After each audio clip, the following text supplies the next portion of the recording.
Bem-vindos, ouvintes transcendentais, ao programa Consciência Cósmica. Eu sou o Ricardo Oliveira, jornalista, terapeuta holístico, e nos próximos 50 minutos vamos falar de consciência, transformação e ancestralidade. Neste programa, a primeira parte vamos falar de cura quântica, aonde entra a física quântica nessa terapia holística. E na segunda parte vamos falar da ancestralidade. Nesse programa em específico, vamos falar do livro Eram Deuses Astronautas, de Erich von Däniken, o suíço que escreveu esse livro em 1968 e trouxe perguntas importantes, um best-seller que impactou muito a humanidade e traz uma nova forma de olharmos para os nossos ancestrais, as antigas civilizações. E esse também é um pouco do que esse programa quer trazer para você, ouvinte. O objetivo mesmo com esse programa é trazer consciência na inconsciência. Claro, né? Como consciência na inconsciência? Primeiro precisamos definir o que é a consciência. Esse é, na verdade, o meu maior objetivo como profissional, até mesmo na minha missão de vida. E trazer perguntas também muito importantes, que eu considero extremamente importantes, para que qualquer ser humano que esteja vivo deva fazer. Se não fez, deveria estar fazendo. Por exemplo, quem sou eu? De onde vim? Para onde vamos? E aqui vem essa ponte, né, entre a consciência, né, quem sou eu, de onde vim, a ancestralidade e, consequentemente, a resposta para onde vamos. Daí essa importância e o objetivo meu principal com o programa, que é trazer consciência, né, sabermos quem somos, nessa porção muito inconsciente do qual a humanidade vem vivendo. Bem, eu gostaria de dividir com vocês um pouco da minha história, que por onde eu andei até chegar a esse ponto atual como terapeuta holístico e jornalista. A minha trajetória começou cedo. Ao final da minha adolescência, ali pelos 18 anos, eu fui em busca dessas perguntas. Quem sou eu? De onde vim? Para onde vamos? Coitado, meu pai foi a primeira pessoa que, como referência que eu tinha, né, que eu levei essas perguntas para ele, mas com certeza ele não teria a profundidade suficiente para poder me respondê-las. Ali eu já comecei a perceber que essas perguntas, elas são muito pessoais e nossos pais, a escola, ela não está preparada para responder essas perguntas, até mesmo porque nem nossos pais, nem as escolas fizeram essas perguntas. Então eu fui em busca de quem tem a autoridade para responder essas perguntas, né, que são as religiões. Em primeiro lugar, né, procuramos, em relação à espiritualidade, em relação a Deus, procuramos nas religiões as respostas para as perguntas existenciais.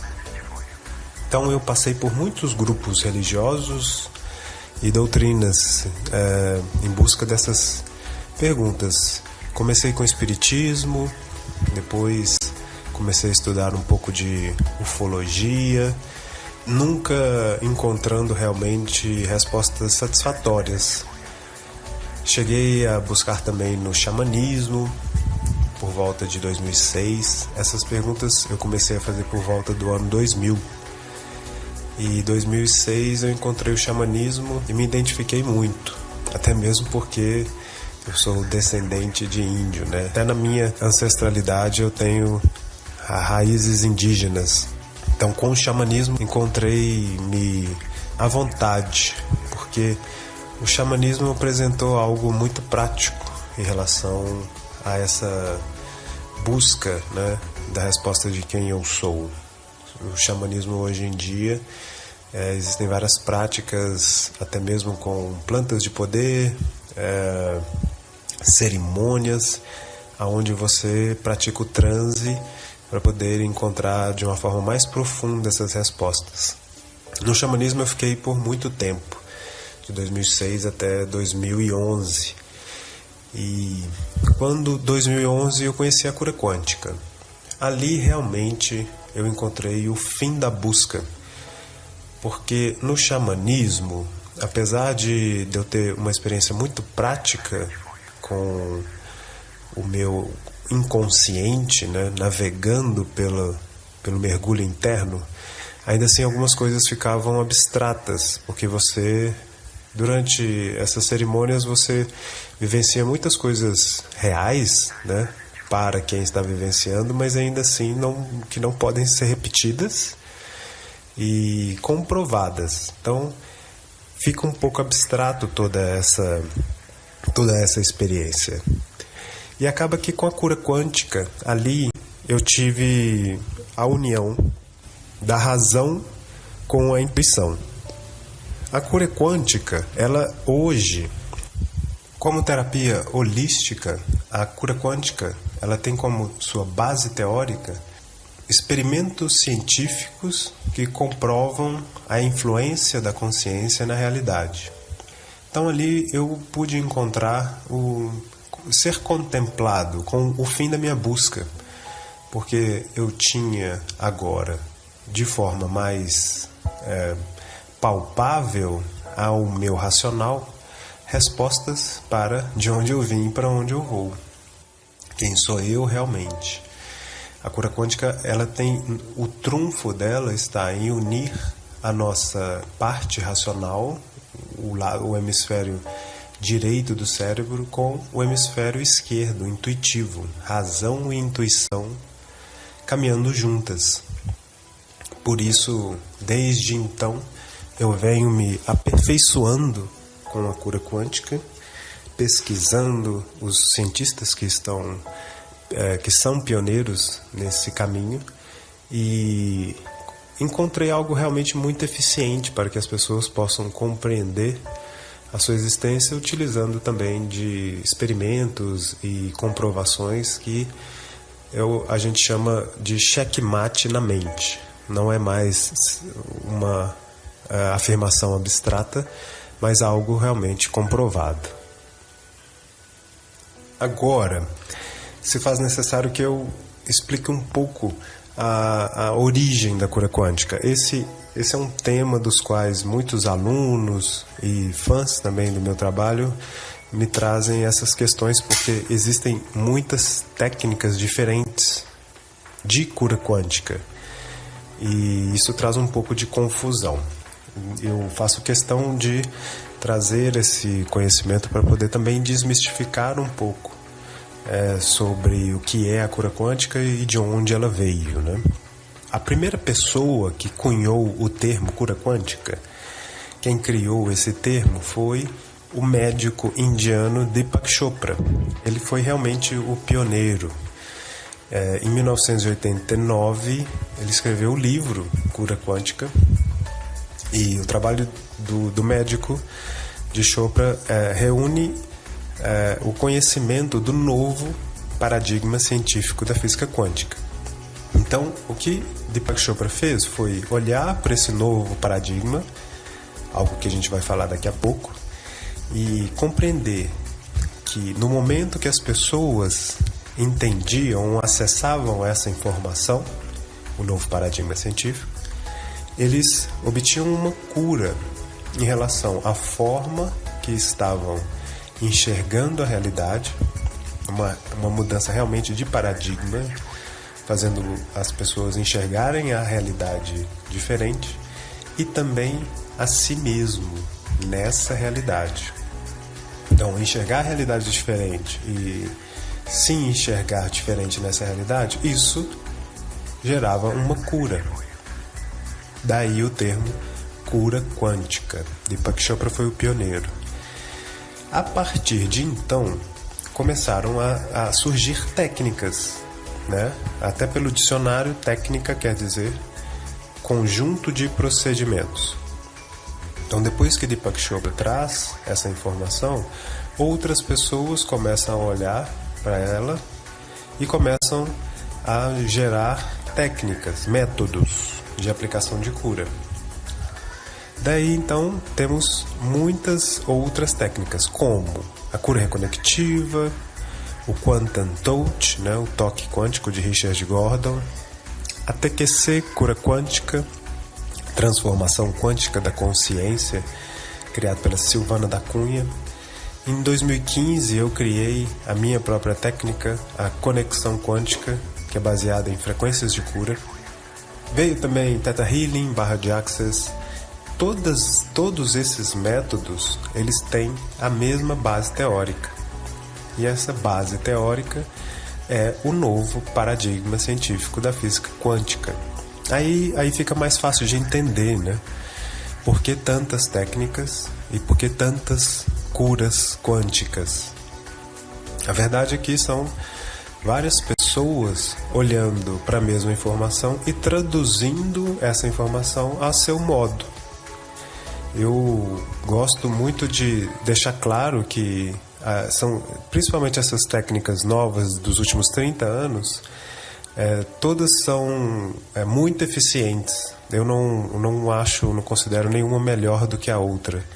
Elas são diferentes, mas por ter essa mesma base teórica, elas são mais adequadas à consciência atual da humanidade.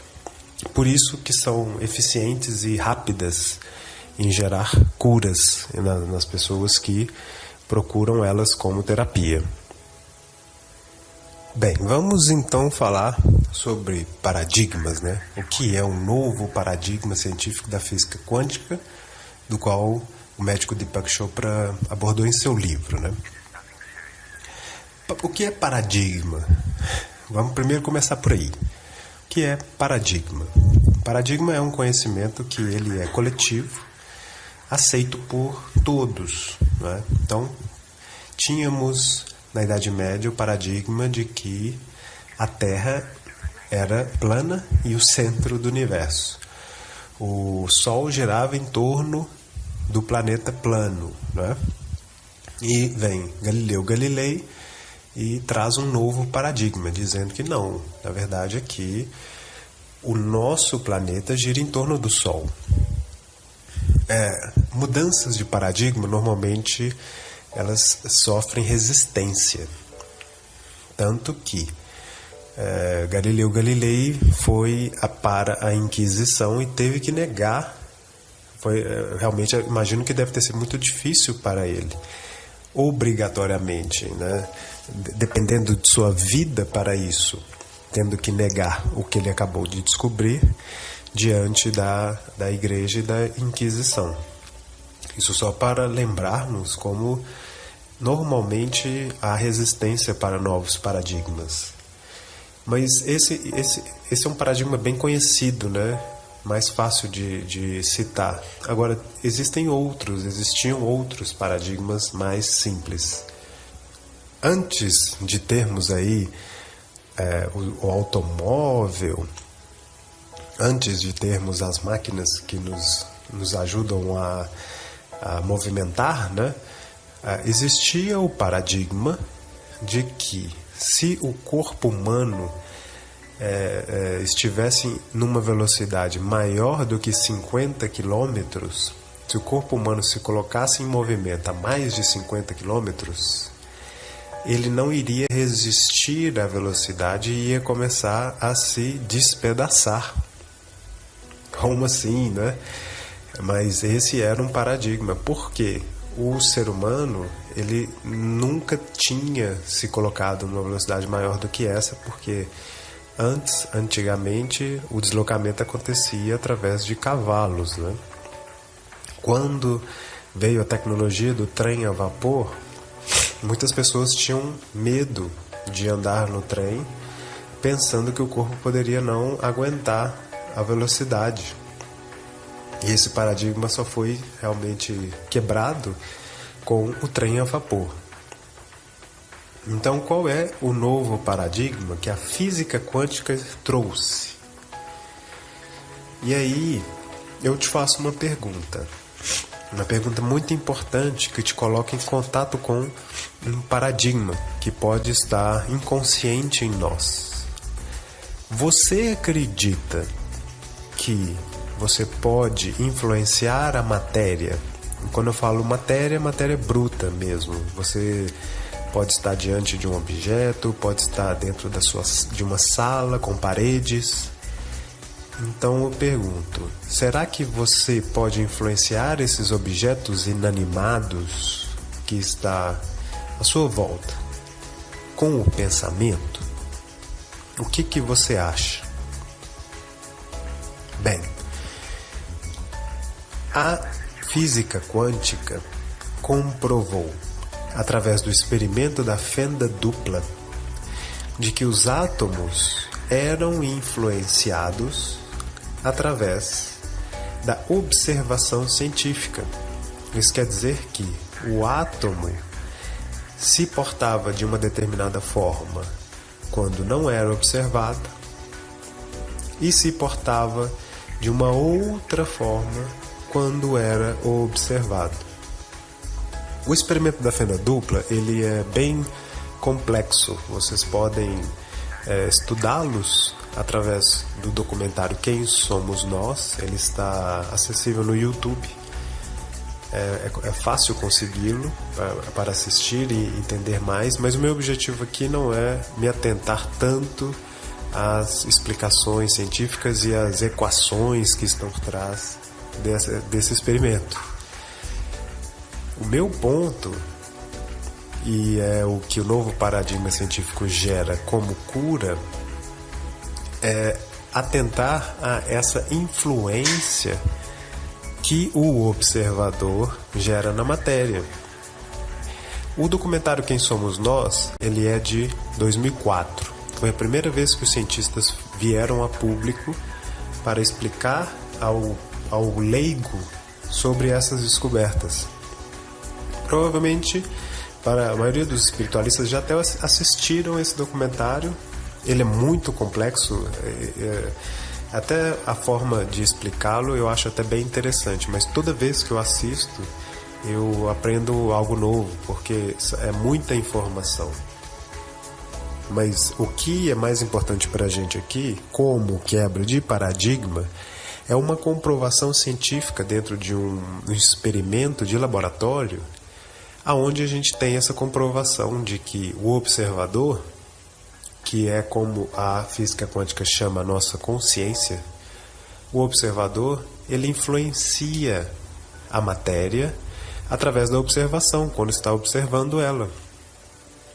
Quando eu tive contato com o documentário, eu fiquei meio extasiado, porque essa é uma das afirmações que a espiritualidade e o espiritualismo faz há muitos anos. Não é? Eu falei para vocês da minha trajetória por várias linhas espirituais, né? E eu já tinha contato com essa informação. Opa, sim, outros sábios já diziam que influenciamos a realidade através do pensamento. Mas aqui temos uma comprovação científica. Então isso muda o cenário, porque não é mais uma coisa esotérica, mística, New Age, falando que é possível e um pouco utópica, romântica. Não, é a ciência que afirma que podemos alterar, modificar a nossa realidade através do nosso pensamento, de onde colocamos a observação. Esse é um tema que eu trato no livro que eu escrevi, Conexão Quântica, justamente aprofundando bastante nesses experimentos e na parte científica. É um livro que eu escrevi em 2015. Mas então, quais são as implicações disso em sua vida? Saber que você está criando a sua realidade através do pensamento. Independente da realidade que você esteja criando, de alegrias ou tristezas, de saúde ou de doença, de abundância ou de escassez. Se você é quem está criando essa realidade, você é totalmente responsável por ela, estando consciente ou inconsciente disso. Então, por isso que eu coloquei para vocês que encontrar a cura quântica foi o fim da minha busca. Porque, além de tudo, ela me colocava 100% consciente e responsável pela realidade que eu estava vivenciando. Eu não poderia mais, daqui para frente, culpar alguma situação ou alguma pessoa. Eu sou totalmente responsável por tudo que acontece na minha vida. Isso é realmente uma quebra de paradigma, já que vem da ciência, não é mais religião ou homens sábios dizendo, né? Mas ainda assim, isso me faz lembrar muito um grande sábio chamado Jesus Cristo, que ali estava dizendo: ó homens de pouca fé, com a fé de um grão de mostarda, você poderia mover montanhas. E aqui temos um paralelo incrível com isso que eu estou te colocando. Primeiro, o que seria a fé? O que é a fé? A fé não é mais do que um pensamento concentrado e forte em relação a algo que eu acredito. Isso poderia também ser fé, não é? Então, com a crença forte em algo, do tamanho de um grão de mostarda. O que é um grão de mostarda? É uma bolinha bem pequenininha, do tamanho de um grão de pimenta do reino, menor do que a pimenta do reino. Então, com um pensamento concentrado, um pouquinho dele, eu poderia mover uma montanha. Peraí, mas isso é impossível. Não é? É o que a gente pensa, mas isso é impossível. É justamente essa metáfora. Com um pouco de pensamento decidido, concentrado, forte, com a fé, eu posso fazer o impossível. Então, nessa metáfora, Jesus Cristo já estava até falando dessa capacidade que a consciência tem de influenciar a realidade. Mas ele não iria falar ali de física quântica, complexas equações, não para aquele público da época dele.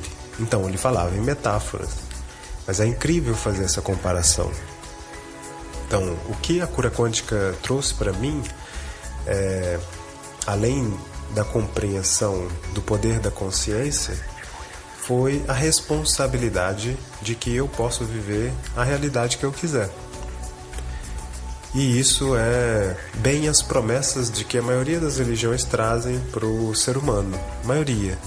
Onde você é filho do Criador e herda dele também todo o seu esplendor, todas as suas capacidades. Então, imaginamos assim, o Criador ele tem a capacidade de criar e seus filhos herdam a sua capacidade. Então não seria justo que também teríamos a capacidade de criar a nossa própria realidade? Filho de peixe é o quê? Peixinho? E filho de Deus? Então, o que me encantou muito, que me fez hoje trabalhar ensinando a cura quântica através de cursos presenciais ou online, ajudando outras pessoas com sessões individuais, à distância ou presencial, o que me fez levantar essa bandeira e divulgar essa informação é o potencial de transformação que ela tem, até mesmo porque é uma informação que a gente não aprendeu na escola e que nossos pais também não aprenderam. Por isso é o novo paradigma da física quântica. Essa é uma informação muito transformadora e eu quero, inclusive, sortear para vocês, ouvintes do meu primeiro programa, 5 livros, Conexão Quântica, esse que eu escrevi em 2015, que explica totalmente, bem claro, de uma forma bem didática, o novo paradigma científico da física quântica. Será um prazer para mim poder sortear esses livros. E aí, no final do programa, eu vou falar como é que você pode entrar nesse sorteio, tá? Mas vamos seguindo. Bem, começando então as respostas, né? Quem somos nós? Quem sou eu? Uma consciência que está criando constantemente a sua própria realidade. E aí a outra pergunta é: de onde viemos? Esse é um tema do qual eu quero sempre abordar, né, nessa segunda parte do nosso programa. E a questão é que o que nos foi contado em relação à nossa ancestralidade não está muito bem preciso. A gente tem no planeta Terra muitos sítios arqueológicos que trazem perguntas bem desconcertantes para os arqueólogos ou historiadores, perguntas que não são respondidas e que trazem muitas outras questões. Perguntas que são até mesmo mais importantes do que as respostas. As perguntas, elas geram mais perguntas. Então, nessa segunda parte, vamos sempre abordar um pouco dessas questões tão extremamente misteriosas e interessantes que a gente tem no planeta. E um teórico que eu gosto muito é o suíço Erich von Däniken, o escritor do livro Eram Deuses Astronautas. Em 68, ele faz essa teoria da possibilidade das antigas civilizações terrestres serem resultados de visitas alienígenas, extraterrestres, que posteriormente são classificadas como visitas de deuses. Isso pode parecer de início meio estranho, como assim? Astronautas? Mas ao olhar, se debruçar sobre a teoria de Erich von Däniken, ela faz muito sentido. Mas não só pela teoria em si, mas quando você está diante de um sítio arqueológico que não tem explicação. Um exemplo bem clássico é a pirâmide de Quéops, né, que aparentemente foi construída pelos egípcios, mas que facilmente, por uma observação bem simples, apontam algumas maravilhas tecnológicas ali e matemáticas dos quais os egípcios não tinham, não dominavam tecnologia suficiente para poder realizar tão maravilhosa obra arquitetônica. Isso citando somente Quéops. Então, quero apresentar para vocês um pouco mais da teoria de Erich von Däniken em cima do livro Eram Deuses Astronautas. Olha, são tantos sítios, gente, que não dá para falar em um só programa. E aí é que fica tão interessante. A gente tem material para falar sobre isso o ano inteiro. São muitos sítios arqueológicos, muitos mistérios. E o que o Erich von Däniken fez foi estudar a fundo livros sagrados de diversas religiões no mundo, remontando as suas origens, indo lá no início do que foi o primeiro relato de encontro com os deuses, né? O que estava ali colocado como os deuses. Mas quando ele olhava esses relatos em si, e sem abstraí-los, né? Se esses relatos fossem tomados ao pé da letra, eles podem estar relacionados com descrição de tecnologia por pessoas que nunca teriam tido contato com algo parecido. Um exemplo disso é o Ezequiel, o livro de Ezequiel no Velho Testamento, quando ele cita uma carruagem de Deus surgindo, né, em fogo e sons, em barulho. Esse é um tema que eu vou falar num programa mais à frente, porque realmente quando se olha o relato em primeira pessoa de Ezequiel, fica muito fácil de perceber aquilo como a descrição de tecnologia.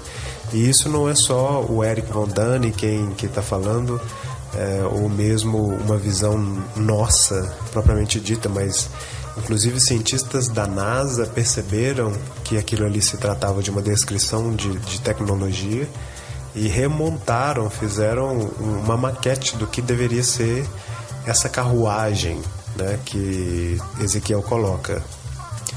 E o que se surge é bem interessante, uma máquina bem interessante. Mas isso é tema para os próximos programas. Hoje eu quero me ater à América do Sul. A gente vai rodar o mundo nesses programas, mas hoje a gente vai ficar por aqui mesmo, na Bolívia.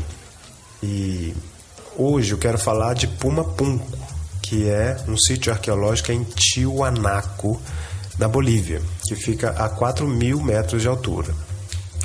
Lá se encontram pedras de diorito, que é um tipo de granito daquele que você encontra na sua cozinha, as pedras para colocar a pia da cozinha, né? Mas no caso o diorito ele é negro e cortadas com uma precisão absurda, fazendo ângulos de 90 graus nesse corte, algumas medindo até 8 metros e pesando mais de 100 toneladas.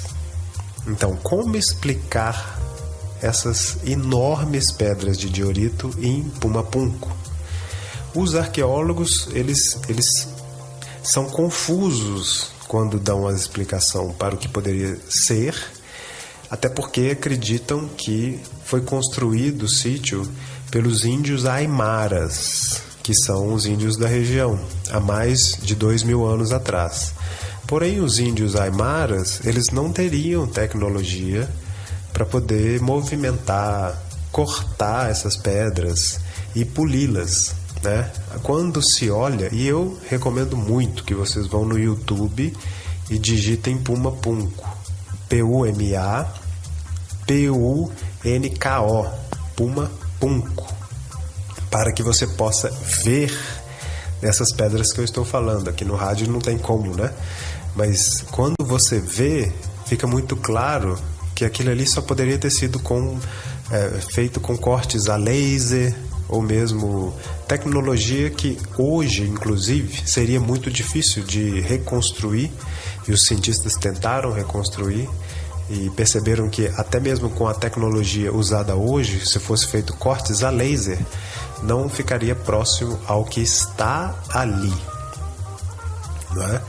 Então, dificilmente os índios aimaras há 2.000 anos atrás teriam feito aquele local. O arqueólogo Arthur Onansky, que também tinha origem boliviana, ele teorizou que o local provavelmente tem a idade de 15.000 anos antes de Cristo. 15.000 anos. Então, é importante salientar que o período pré-histórico do homem, a pré-história, ela termina há 3.500 anos antes de Cristo. Porque há 3.500 anos antes de Cristo, a humanidade não dominava a tecnologia da escrita, por isso é pré-histórico. Então, como explicar tecnologia ou o que quer que tenha sido feito em Pumapunku para construir aquele sítio arqueológico e aquela cidade que ali deveria existir 15.000 anos atrás? Aí vem as perguntas que são tão importantes, né? Como era possível cortar as pedras, transportá-las, alinhá-las? Porque quando se observa as pedras e a forma que elas foram montadas, obrigatoriamente precisava de projetos de engenharia. Mas isso há 15.000 anos atrás? Então, entende como que pode...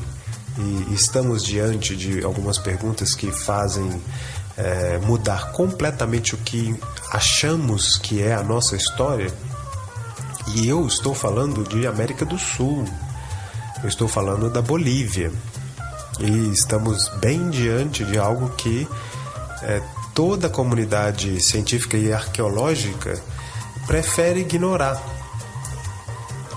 A verdade é essa, porque Pumapunku deixa qualquer um desconcertado. Bem, então vamos deixar Pumapunku para um pouquinho mais tarde e voltamos ao livro Eram Deuses Astronautas.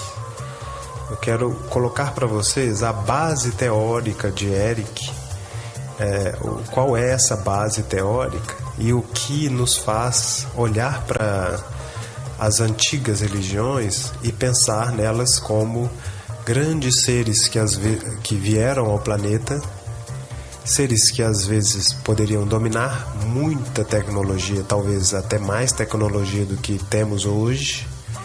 E como isso aconteceu há muitos anos atrás, acaba que os próprios aqueles moradores, aqueles nossos ancestrais que tiveram contato com esses seres só poderiam classificá-los como deuses, né? Porque para eles aquilo que estava diante deles como tecnologia era impensável. Então, esse é um acontecimento real, esse que eu vou relatar para vocês agora, e dá uma boa ideia do que pode ter acontecido com as nossas religiões. Na Segunda Guerra Mundial, durante o confronto, os soldados americanos eles montaram bases aéreas em ilhas remotas do Pacífico, próximo ao Japão. Claro, os americanos tinham o Japão como inimigos, não é? Então, bases em ilhas do Pacífico seriam estratégicas. E essas bases nessas ilhas, elas tinham nativos, os nativos que viviam lá, que muitas vezes não tinham contato com nada além deles mesmos, né? Não dominavam tecnologia. E de repente, eles começam a ver grandes pássaros de metal, né? Que nada mais é do que aviões pousando em suas ilhas, né? Eu imagino que a visão que eles tinham eram grandes e barulhentos pássaros de metal pousando. Uma visão provavelmente assustadora. E que de dentro desses pássaros de metal, de dentro de suas barrigas, vamos colocar assim, né, saíam homens brancos, já que eles seriam com a cor mais próxima de índios, né? Então, dali saíam homens brancos, barbudos, que eles também não tinham barbas, e que lhes entregavam todo tipo de presentes, né? Salames, ferramentas, caixas e mais caixas. Isso está registrado, amigo. Isso está registrado, foi filmado. Eles traziam sua própria comida, né? Cargas, muitas cargas. E é claro que esses nativos adoravam esses presentes, né? É óbvio. Mas a questão interessante é que a guerra acabou e os americanos foram embora, né? Recolheram todo o seu maquinário, subiram nos aviões, né, com as pistas de pouso que tinham construído e foram embora. E os nativos se perguntavam, mas será que esses homens vão voltar? Esses deuses? E o mais interessante é que o comportamento dos nativos foi construir aviões de bambu, porque era aquilo que eles tinham visto. Então eles construíram o que eles imaginavam que seriam os aviões, né, réplicas de bambu, e faziam cerimônias em volta desses aviões de bambu, esperando que os americanos voltassem. Isso é surreal, não? Mas isso aconteceu. E basicamente é assim que começou quase todas as religiões. Quando se estuda o seu início, o que muda totalmente a perspectiva quando a gente olha para o passado. Porque quase todas as religiões, quando se estuda o seu início, começaram assim, de deuses que vieram do céu, normalmente com tecnologia, e aí, ao eles irem embora, eram construídos templos em sua homenagem, esperando que eles voltassem. A Índia quase toda é com essa história, muitos templos. E eu faço questão de que abordemos isso nos próximos programas. Mas, por enquanto, voltamos a Puma Punku. Porque quando os espanhóis conquistadores chegaram à Bolívia, perguntaram aos nativos o que era Puma Punku. E eles disseram que quem construiu, não foram eles que construíram Puma Punku. Eles disseram: olha, quem construiu foi o deus Huiracocha, que saiu do lago Titicaca, que é bem próximo dali, e construiu o templo em apenas um dia. Todas aquelas pedras incrivelmente trabalhadas, construídas em apenas um dia pelo deus Huiracocha. Então, aqui está justamente o paralelo de que o Eric von Däniken faz com os nativos das ilhas do Pacífico. De novo, né? Porque isso acontece muitas vezes. Então, seria o Huiracocha um ser avançado, de consciência mais velha do que nós, que dominava a tecnologia há muitos anos atrás? Será um extraterrestre? É a pergunta que eu deixo. Existem outros locais com mitos de deuses que vieram do espaço? Sim, em todas as regiões do mundo. Então, eu tive a oportunidade de entrevistar um grande sábio peruano chamado Inti Guarango Arcobacheno. E foi bem interessante o contato com ele por ter a oportunidade de ouvir um ponto de vista nativo em relação à colonização e à ancestralidade da América do Sul. Foi impactante, até mesmo me modificou muito a minha forma de pensar com esse contato que eu tive com o Guarango. E eu pude fazer uma entrevista bem interessante com ele. Essa entrevista eu vou explorar ela nos próximos programas, mas aqui já quero deixar um pedacinho do que eu pude aprender com esse grande sábio. Entonces, en la historia ahora que cuentan, ¿no? Que los antiguos eran esclavistas o salvajes, todo es mentira, ¿no? Porque lo único que tienen que hacer en este tiempo es justificar lo que ellos están haciendo para que la gente entienda que no, pues tú eres salvaje y desciendes del mono y cosas así, ¿no? Entonces esa historia es muy falsa, ¿no? Las verdaderas historias están dentro de nosotros también. Nosotros sabemos, todos saben, pues, ¿no? Ya es un tiempo del saber, ya toda la humanidad sabe en qué historia está. Entonces, ya pues como decimos, no fueron invitados, ¿no? Y también cuando llegaron aquí no se integraron a nada, ¿no? Los invasores que descienden de los barcos, ¿no? No tienen una descendencia pura, pues, sino descienden de los barcos.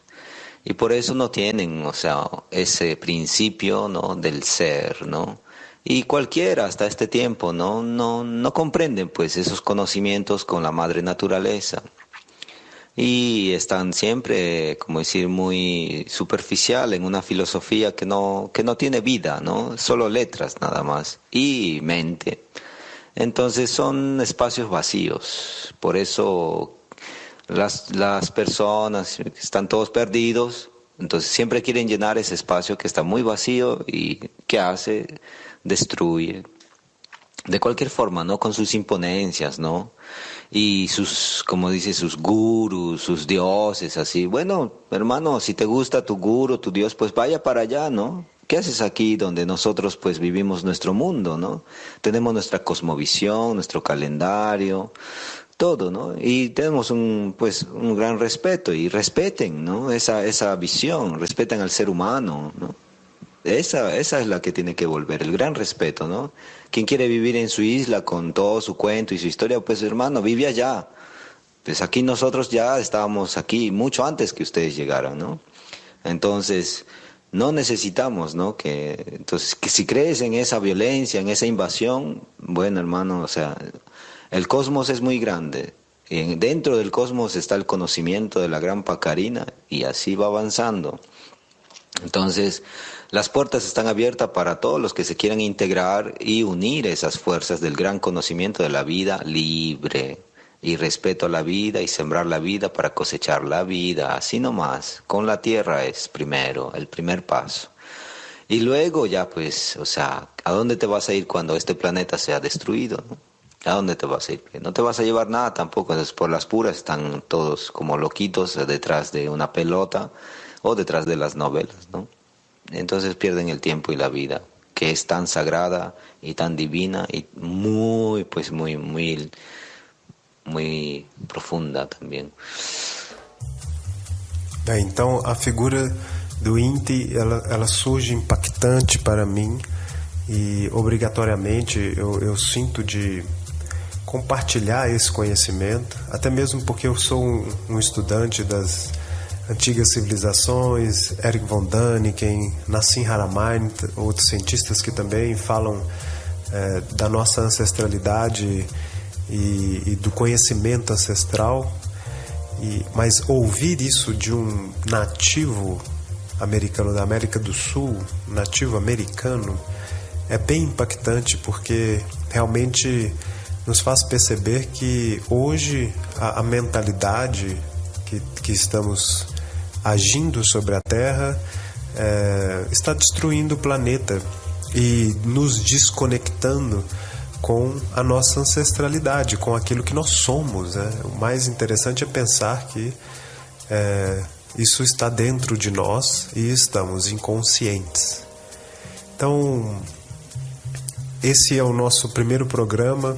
Aqui eu apresento para vocês a proposta de trazer consciência na inconsciência, para que estejamos conscientes de como funciona o nosso corpo, de qual é o nosso potencial divino, espiritual nesse mundo e também o que carregamos hereditariamente de todos os nossos ancestrais, não só diretos, mas também bem distantes, mas cósmicos. Por isso, Consciência Universal, o nome do programa. Convido vocês a visitarem o meu site ricardooliveira.coach, aonde vocês podem fazer cadastro na nossa lista e participar do sorteio dos 5 livros Conexão Quântica. Para você fazer parte do sorteio, é só entrar no site ricardooliveira.coach e fazer o cadastro. Para você fazer o cadastro, logo no início da página ali já surge para você aonde você pode fazer esse cadastro. Quero deixar um trechinho rápido de uma música bem sagrada que me remete muito à Madre Tierra, né? A Mãe Terra que nos recebe, que nos nutre e que nos protege.